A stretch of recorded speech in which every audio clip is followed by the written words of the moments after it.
we're back for episode 1.8. Our episode begins with Aria at her dancing lesson with Syrio. Syrio claims that he's going to attack one way, but then attacks the other. He claims that his subtle eye clues told the truth, and that Aria needs to see, not just watch.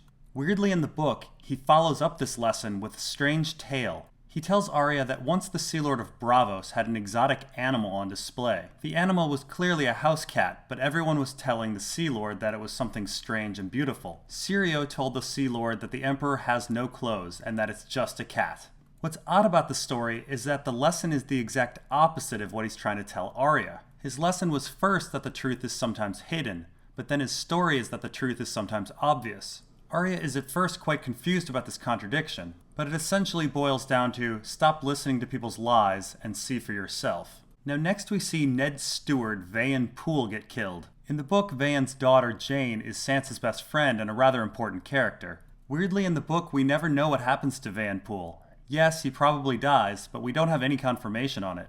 Sansa even asks about him and everybody dodges the question. Here we have this extra scene of Septim Mordain being heroic. In the book, Sansa and Jane Poole go and cry together for 3 days. Septim Mordain ends up dead, but we don't know how or why. Sadly, Jane Poole is given to Littlefinger to be trained as a prostitute. Meryn Trant of the Kingsguard and some Lannister guards then attacks Syrio Forel. He says, "Kill the Braavosi and bring me the girl." For some reason that line always reminded me of, "Leave the gun, bring the cannolis." Anyway, we don't see Syrio die either, so who knows, he might be alive as well. Interestingly, Syrio's last line is, "The first sword of Braavos does not run." This is very similar to Ned's fever dream about the Tower of Joy, where Sir Gerald Hightower says, "The Kingsguard does not flee." So if Meryn Trant isn't fleeing and Syrio Forel isn't fleeing, somebody had to die, right? Who knows, Syrio Forel just proved he was a liar 2 minutes ago. Or maybe he's a faceless man and took Meryn Trant's place. Or maybe Meryn Trant broke his vows and fled. There's a lot of possibilities. Now we get this extra scene of the Hound catching Sansa. Again, in the book, Sansa spends the day of the coup locked in her room. The Hound bashes in Jane Poole's door and captures her. Now Sansa being sheltered from the death is juxtaposed against Aria seeing massive death. Aria walks over body after body before eventually killing a boy. Now weirdly, just as Daenerys doesn't mourn her brother or her dead baby, Aria doesn't mourn her first kill. She weirdly thinks about Jon fooling around and pretending to be a ghost in the crypts of Winterfell. She smiles and then moves on with her life, like a psycho. Now next we have Ned down in the Black Cells. Now in the book, the Black Cells are an absolute hell for Ned. He spends days in darkness, not knowing if it's day or night, and he's haunted by a number of dreams that almost drive him insane. His primary dream is that of the tourney at Harrenhal. He remembers Rhaegar almost magically winning the jousting tournament and then crowning his sister Queen of Love and Beauty with a crown of blue roses. And he remembers Lyanna saying, "Promise me, Ned," once again. And this brings the Eddard story full circle. He begins beneath the earth in the crypts of Winterfell, haunted by Lyanna. And he ends beneath the earth in the Black Cells, haunted by Lyanna. And he begins in front of Brandon's tomb, feeling guilty about having Brandon's title and having Brandon's wife. And he comes to King's Landing for honor's sake, as Brandon did, and ended up in the same Black Cells that Brandon ended up in. Ned never wanted it, but ended up living the life of Brandon. Now next Varys arrives to talk to Ned. In the book we find out that Varys has actually been moonlighting as a Black Cell guard for years. He would slip into disguise and then perform his shift. Now there are hardly any prisoners in the Black Cells, so this really shows Varys' dedication to his cause. He did this for years just on the off chance that he might want to talk to some prisoners. It's absolutely insane. Now when Jon and Sam went to the Heart Tree, Ghost happened to find 2 bodies that were Benjen's men.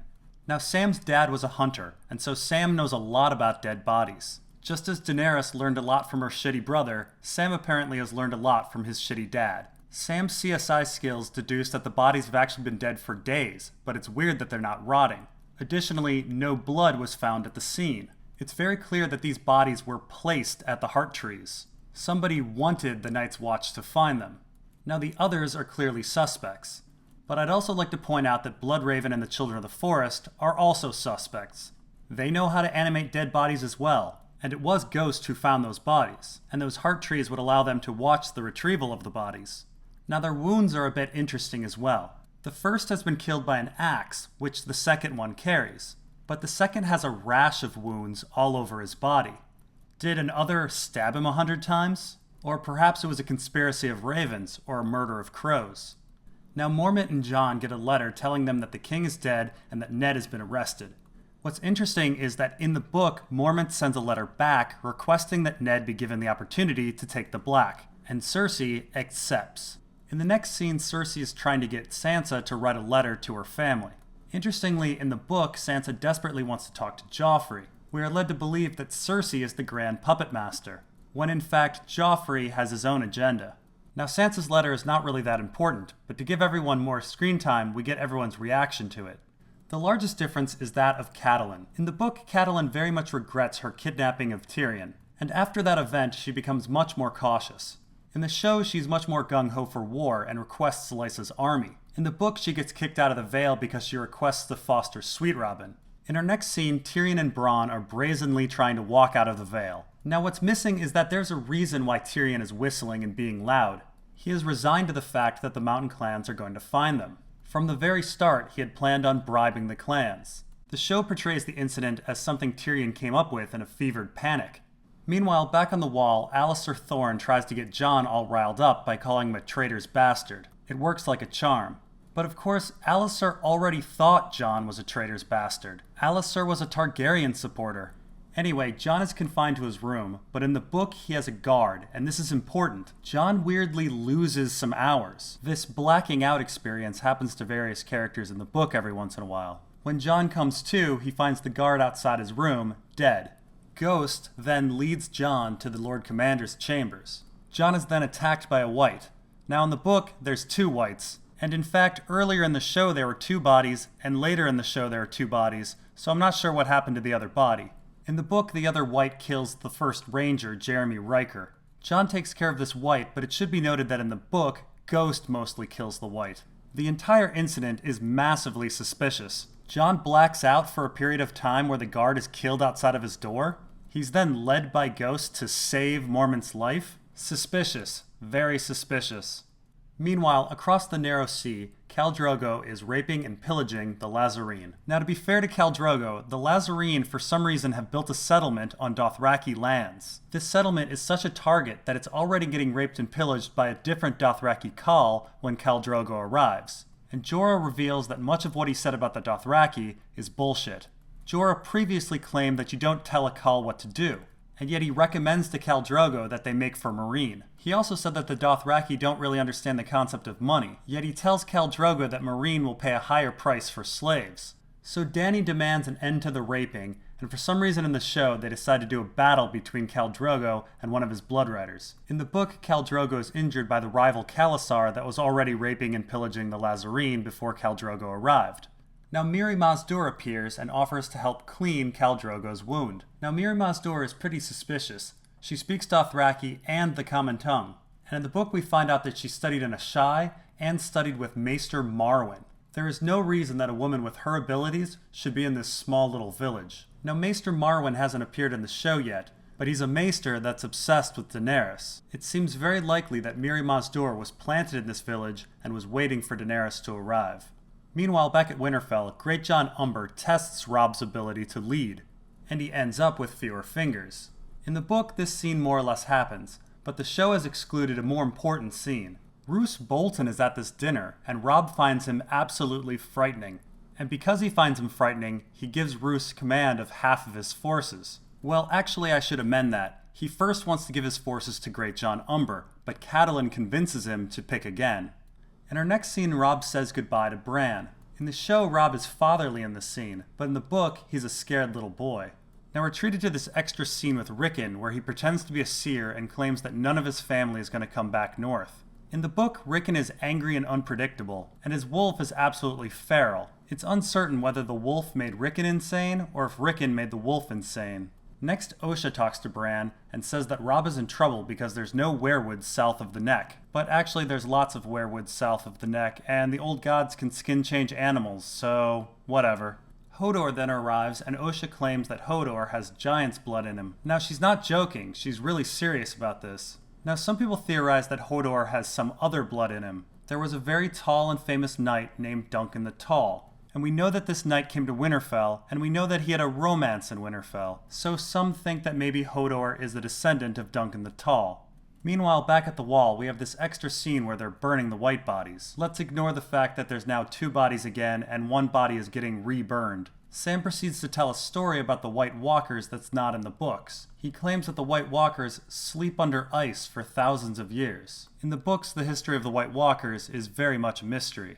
At Moat Cailin, Catelyn and Robb are reunited. Now, if you remember, Catelyn was the one that was actually given charge of Winterfell, and she tells Robb that he shouldn't be leading the army. Had Robb not left Winterfell, it would be Galbert Glover or Great John Umber or Roose Bolton leading the army. However, now it's spilled milk, and if they send Robb back now, he'll look weak.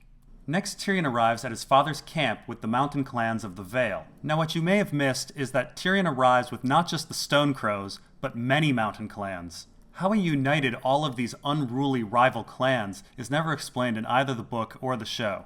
Now, in the book, Tywin has made his camp around the Inn at the Crossroads, the same inn that Tyrion was captured in. It's also the same inn that he met Bronn in. And Tywin is spending the night in the inn. I bring this up because Bronn is the one that finds Shae, and so I wonder if she was a prostitute from the inn at the crossroads. Perhaps Tywin first met Shae at the inn. Keep in mind, Tywin knows about Shae very early and tells Tyrion not to take her to King's Landing. So Tyrion enters the camp and starts talking to Tywin about battle strategy. It should be noted that Tywin hasn't done anything courageous in the war yet. Jaime has half of the forces and smashed most of the river lords at the Golden Tooth, and he's currently besieging Riverrun. Tywin, Kevan, and the Mountain went around killing peasants and conquering empty castles. Tywin talks a big talk, but he's essentially a coward who wants to take all of the credit. Now, Tywin makes 2 big missteps in his battle strategy. He places the Mountain commanding sellswords and freeriders, and Tyrion commanding the Vale clans on one side of his front. He fully expects these undisciplined fighters to break and flee. Once they flee, Green Robb would overextend himself into that pocket. Granted, hindsight is 20/20, but I think it's kind of a stupid plan. These are also the most experienced fighters. They're fighting Green Northerners who haven't fought a war in 15 years. Tywin's other big misstep is assuming that Robb would be leading. Even if Robb were in that army, he's still only 15 years old. There's still a high probability that he would defer command to someone else, or not be in the vanguard. After all, Roose Bolton was in command and he was in the rear.